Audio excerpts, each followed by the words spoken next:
ओम ब्रह्मणे नमः। ओम ब्रह्मणे नमः। ओम ब्रह्मणे नमः। ओम ब्रह्मणे नमः। ओम ब्रह्मणे नमः। ओम ब्रह्मणे नमः। तब ज्वाला के ऐसे भीषण विस्फोट, ऐसी भीषण तपस्या संसार में किसी तपस्वी ने अभी तक नहीं की। यह किस बात का संकेत है देवराज इंद्र? निश्चित ही ये मेरी विमाता दीति के प्रोत्साहन से ये दुष्ट स्वर्ग पर अधिकार करने का इच्छुक है। तब तो इसे हमें रोकना होगा देवराज। कैसे कैसे रोकेंगे हम इसे और इसके भीषण तप को? यदि आप आज्ञा दें तो जल के प्रहार से मैं इन भीषण ज्वालाओं को शांत कर दूं देवराज। ये सोचने विचारने का समय नहीं है देवराज। तारकासुर का तप सफलता के निकट है। वरुण देव का परामर्श उचित है देवराज, आप हमें आज्ञा दें। नहीं अग्निदेव, इस समय तारकासुर के तप खंडन की आज्ञा देना सर्वनाश को निमंत्रण देना होगा। सर्वनाश? हाँ। ओम ब्रह्मणे नमः। ओम ब्रह्मणे नमः। तारकासुर की तप शक्ति इस समय हर प्रहार को पलटने में सक्षम है। तो हमारा क्या करना उचित होगा देवराज इंद्र? समझ में नहीं आता कि मैं क्या करूं। स्वर्गाधिपति देवराज इंद्र इतने भयभीत,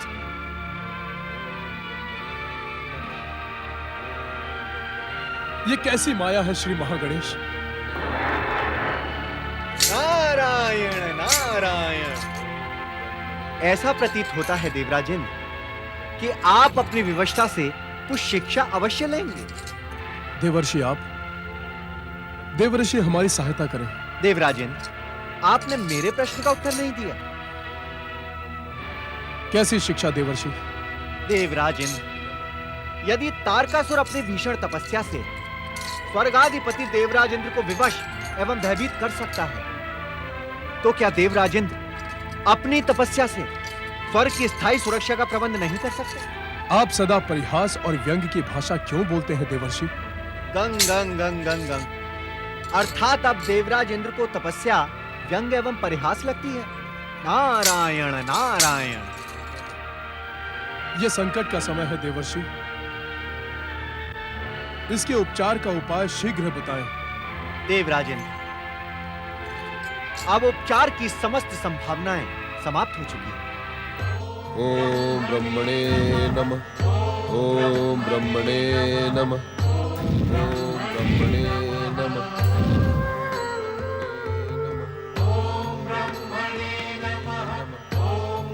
ओम ब्रह्मणे नमः।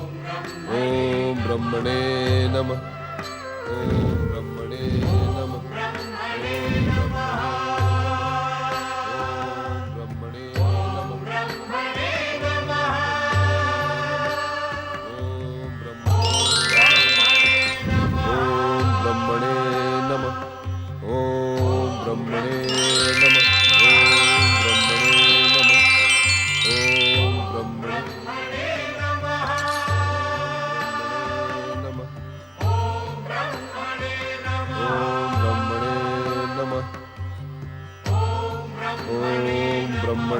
ओम ब्रह्मणे नमः।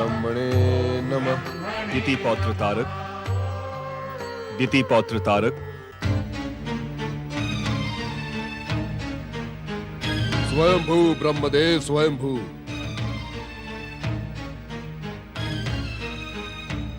हम तुम्हारी तपस्या से प्रसन्न हुए, अपना इच्छित वरदान मांगो। ब्रह्मदेव, मैंने आप जैसा निष्ठुर देवता नहीं देखा।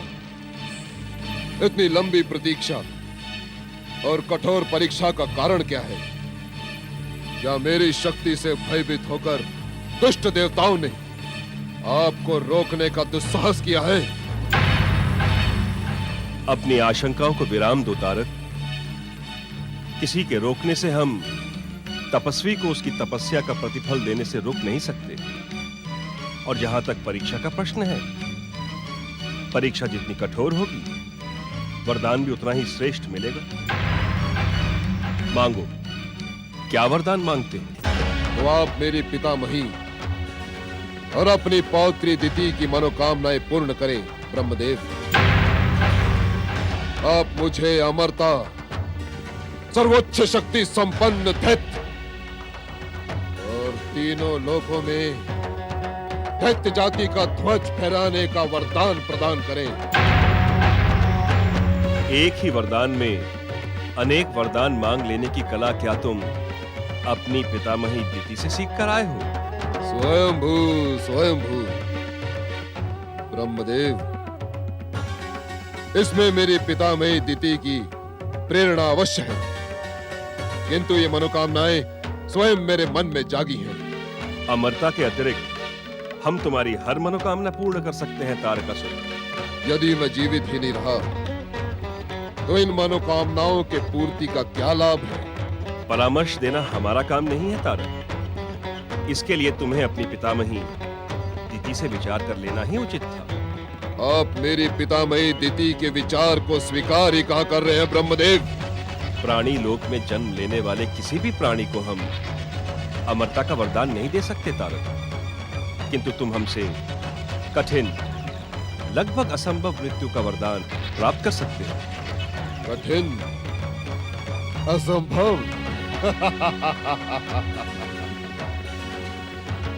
इसका निर्णय मैं आप पर छोड़ता हूं ब्रह्मदेव। आप मुझे कठिन और असंभव मृत्यु का वरदान प्रदान करें। कैलाशपति महादेव शिवशंकर ने अपनी पत्नी सती के आत्मत्याग के पश्चात वैराग्य धारण कर लिया है। वे ना तो विवाह करेंगे, ना ही उनके कोई पुत्र होगा। यही तुम्हारी पितामही दिति की धारणा है। पितामही दिति की धारणा। ब्रह्मदेव, आप मुझे अन्य वरदानों के साथ शिव पुत्र के हाथों मरने का वरदान भी दे। शिव पुत्र के ना होने की स्थिति में मैं तारकासुर अमर हो जाऊंगा।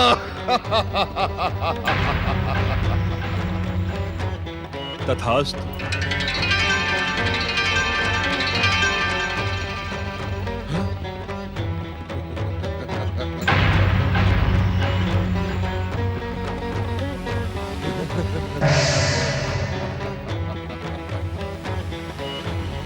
स्वयंभू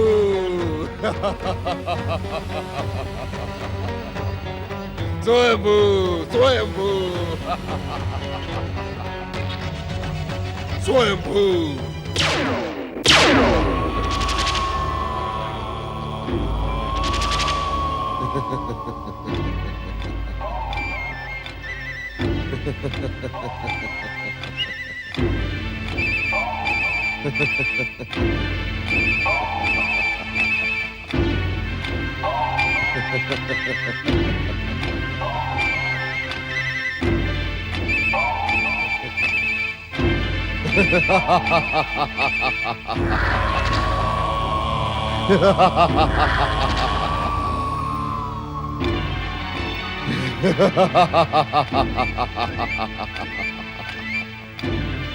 दैत्य सेना प्रकट हो।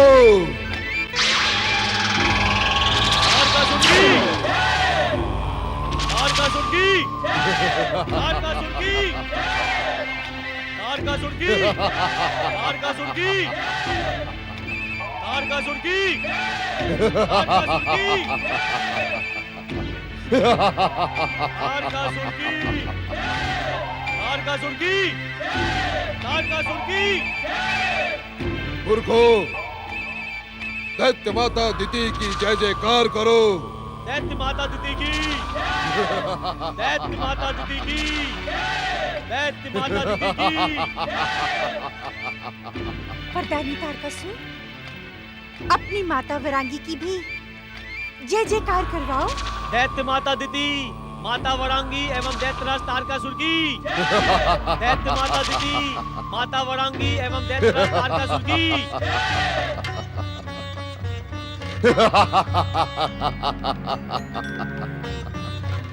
प्रणाम दैत्य माता दिति।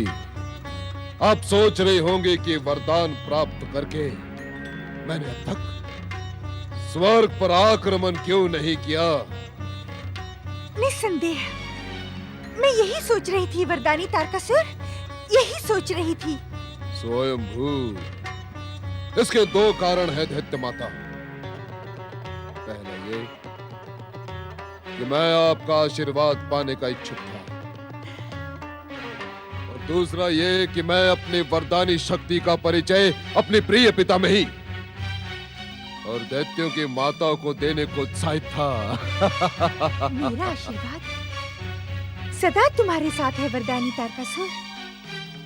भविष्य में जो भी दैत्य अपनी विध्वंसक शक्ति से संसार को भयभीत करेगा, तुम्हारी ही भांति उससे भी मेरा आशीर्वाद प्राप्त होगा।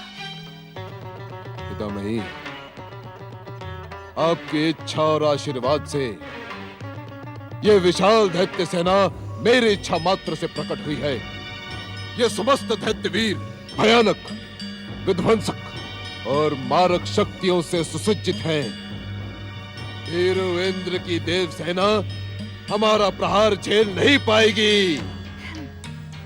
वरदानी तारकासुर, तुम्हें दुष्ट इंद्र को पराजित ही नहीं, स्वर्ग से पतित भी करना है और स्वर्ग पर आक्रमण कर स्वयं को स्वर्गाधिपति बनाना है। स्वयंभू, स्वयंभू। दैत्य माता, अब आप इंद्र को स्वर्ग से पतित ही समझे। मैं महाबली तारकासुर आकाश, धरती और पाताल में अपना एक छत्र शासन स्थापित करूंगा। स्वयंभू, स्वयंभू, स्वयंभू। वरदानी पौत्र तारकासुर, तुम इंद्र को अपना शत्रु ना समझो। वे तुम्हारे पिता का भाई और तुम्हारे लिए काका के समान है। वह स्वयं तुमसे शत्रुता का इच्छुक नहीं होगा। तुम्हारे पिता के समान ही मेरे पुत्र इंद्र के स्वर्ग पर तुम्हारा भी अधिकार है। मेरे पौत्र पर अपनी काली छाया डालने का दुस्साहस न कर दुष्टा। मैं तुझे और तेरे पुत्र को कदापि क्षमा नहीं करूंगी। अब तेरा इंद्र मेरे तारकासुर के प्रहार से सुरक्षित नहीं रहेगा। जा, निकल जा यहाँ से और अपने पतित इंद्र के आश्रय की व्यवस्था कर। दूर हो जा मेरी दृष्टि से।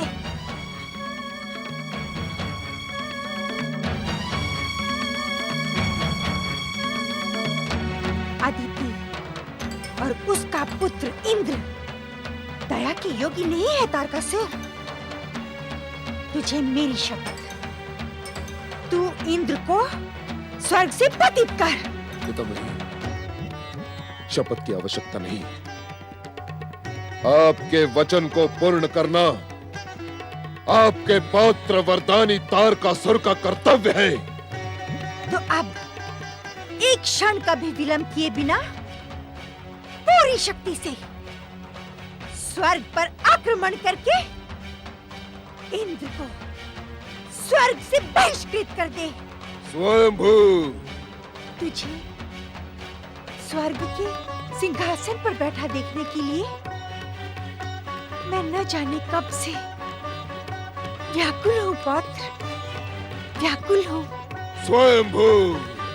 पुत्र तारकासुर, तुम्हारी विशाल भयानक और विध्वंसक सेना को देखकर तुम्हारे पितामही भले ही प्रसन्न हो जाए, परंतु मैं उस दिन प्रसन्न होंगी जिस दिन तुम स्वर्गाधिपति बनकर तुम्हारे पितामही को मेरा दिया हुआ वचन पूर्ण करोगे। आप निश्चिंत रहे माता, आप अपना वचन पूर्ण नहीं समझे। दैत्य सेना, चलो स्वर्ग की ओर, स्वर्ग की ओर।